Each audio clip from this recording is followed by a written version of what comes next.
So moving on now to video number 2. So the next book on my list is Hansel and Gretel. Now, I loved the Ladybird version of his classic tale by the Brothers Grimm, which was first published in 1812. Hansel and Gretel are a brother and sister kidnapped by a witch who lives in a forest in a house made of cake and confectionery. The food is used to entice the kids into her lair, and food was the main reason why I love this book. Surprise, surprise.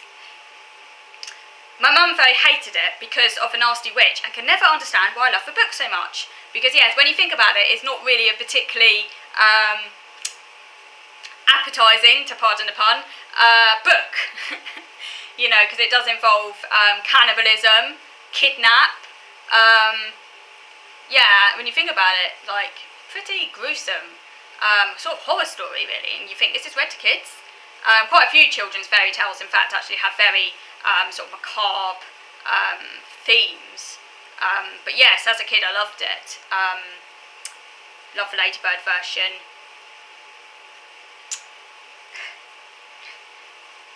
And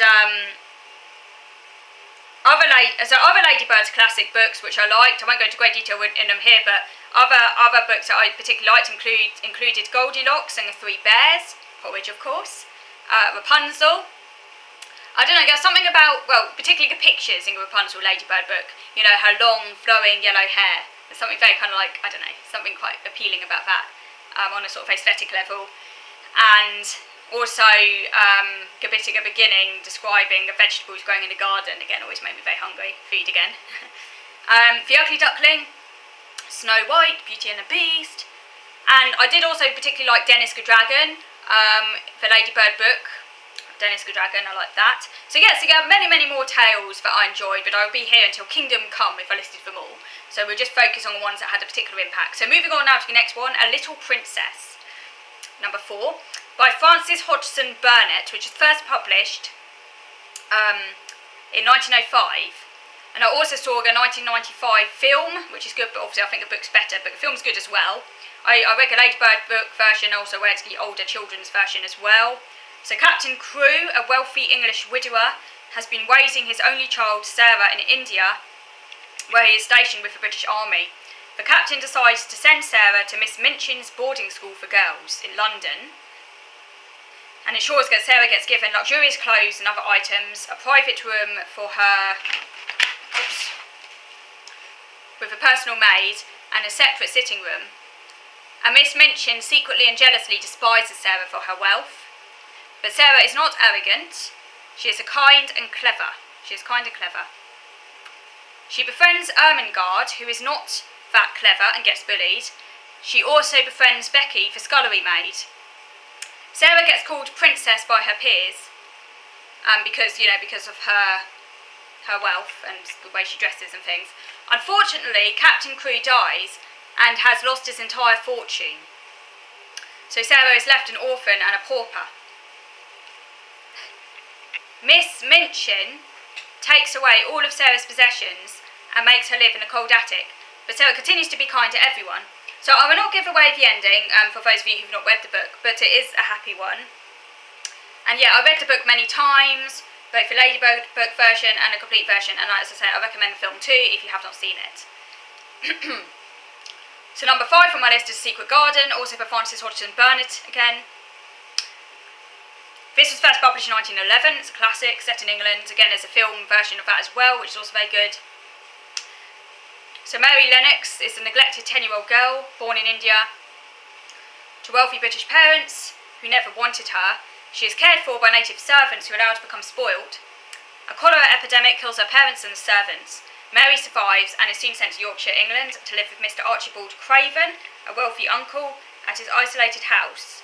And Mary is obnoxious. She dislikes her new home and the people. Spoilt brat, you might say. But a maid called Martha, who's really nice, tells Mary about her aunt, Lilias Craven, who would spend hours in a private walled garden growing roses. Mrs. Craven died after an accident in the garden, and the devastated Mr. Craven locked the garden and buried the key. Mary tries to find the secret garden herself, and gradually she learns better manners. Mary does eventually find the key to the garden. Meanwhile, a boy called Colin, that's the most memorable part of the book, the invalid, who I think is fed on, I can't quite remember, there are some food scenes in the book, I think he's fed on gruel or something like that. But yeah, he's an invalid in bed all the time. And yeah, he lives in a hidden bedroom, and Colin is her cousin, is Mary's cousin. Colin is an invalid, so Mary tells him about the garden, and Colin asks to see it. It is the first time he has been outdoors for many years.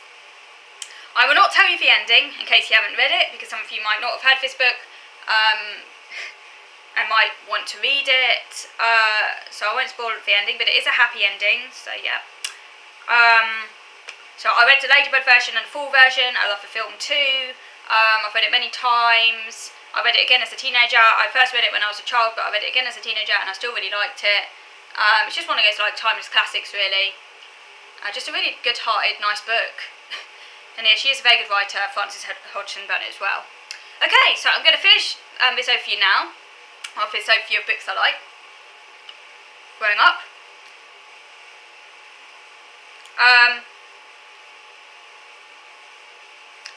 And I intend to carry on this book review next week, because there are some more books I like to go through again. Actually, literally tons of books, and more of them I keep remembering all the time that had an influence on me.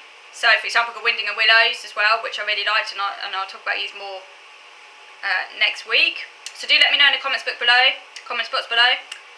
what your favourite books were growing up, so we can carry on. We can have a little conversation about it. So yeah. So in other news, today I saw my support worker this morning, and we went on a very long walk to Sainsbury's.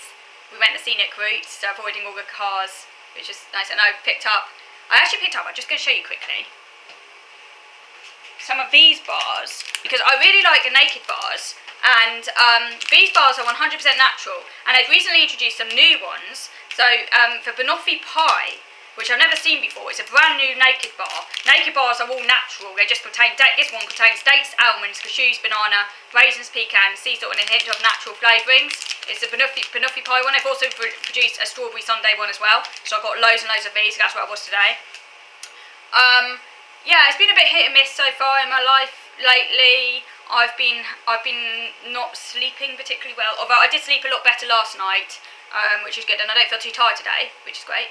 So I did catch up on my sleep last night, but yeah, I've been having, it's been a bit hit and miss lately with my sleeping and stuff. Just wanting a meal, you know. I've always struggled with sleep to some extent. I might talk about that in another video, but yeah, I did sleep a lot better last night. I still woke up in the night, but I slept a lot better. I've been having a few I've been having just not sleeping that well, been a bit hit and miss. It might be because I could change the light levels, I don't know, but yeah, I slept better last night. But I might talk about this more in another video. Okay, so I really am going to finish this video now. I've been waffling on, I don't know why. I really need to finish this video now. But I will be coming back and speaking to you again next week, carrying on this book review. So thank you for watching.